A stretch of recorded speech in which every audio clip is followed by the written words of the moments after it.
Today special நண்டு தாங்க. நண்டு ஃப்ரெஷ்ஷாக கிடச்சிருக்கு. ஸோ அதை வச்சு ஒரு சூப்பரான நண்டு மசாலா தான் ரெடி பண்ண போகிறேன். வாங்க எப்படி பண்ணுறதுன்னு பார்க்கலாம். ஃபஸ்ட்டு இதுக்கு நண்டை க்ளீன் பண்ணி எடுத்துக்கலாம். இந்த மாதிரி அதோட கை காலையெல்லாம் உடச்சி எடுத்துட்டு ஓடையும் உடச்சி எடுத்துடலாம். மீனாக இருக்கட்டும் நண்டாக இருக்கட்டும் ஃப்ரெஷ்ஷாக கிடச்சிச்சு அப்படின்னா குழம்பு இன்னும் எக்ஸ்ட்ராவாகவே டேஸ்ட்டாக இருக்கும். என்ன மசாலா போட்டாலும் அவ்வளோ டேஸ்ட்டாக இருக்கும். இந்த மாதிரி எல்லாத்தையும் க்ளீன் பண்ணி எடுத்துக்கிட்டேன். அப்புறமா இதுக்கு 2 பெரிய வெங்காயம் எடுத்துருக்கிறேன். குட்டி குட்டியாக கட் பண்ணி எடுத்துருக்கிறேன். கூடவே 5 பச்சை மிளகா.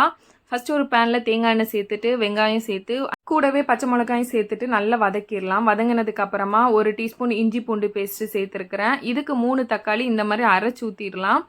நல்லா பச்சை வாசனையெல்லாம் போனதுக்கு அப்புறமா 2 டீஸ்பூன் கலருக்காக காஷ்மீரி சில்லி பவுடர் சேர்த்துருக்கிறேன். 1 டீஸ்பூன் மஞ்சத்தூள், 1 டீஸ்பூன் தனியா, 2 டீஸ்பூன் சோம்புத்தூள் சேர்த்து நல்லா வதங்கினதுக்கு அப்புறமா கொஞ்சமாக தண்ணி ஊற்றி கூடவே கொஞ்சம் கருவேப்பிலை சேர்த்து ஒரு 5 to 10 மினிட்ஸ் அந்த ஒரு கொதி வர வரைக்கும் குக் பண்ணலாம். இப்போ நல்ல கொதி வந்துடுச்சு. இப்போ க்ளீன் பண்ணி வச்சுருக்கிற நண்டையும் சேர்த்துக்கலாம். நண்டு சேர்த்ததுக்கு அப்புறமா இதை ரொம்ப போட்டு மிக்ஸ் பண்ண வேணாம். கொஞ்சமாக மிக்ஸ் பண்ணிவிட்டு இதுக்கு பெப்பர் தாங்க நிறைய சேர்க்கணும். இதுக்கு எக்ஸ்ட்ராவாகவே 3 டீஸ்பூன் பெப்பர் சேர்த்துருக்கிறேன். சேர்த்துட்டு அப்படி மூடி போட்டு எடுத்தோன்னா அவ்வளோதான், சூப்பரான நண்டு மசாலா ரெடி ஆயிடுச்சு.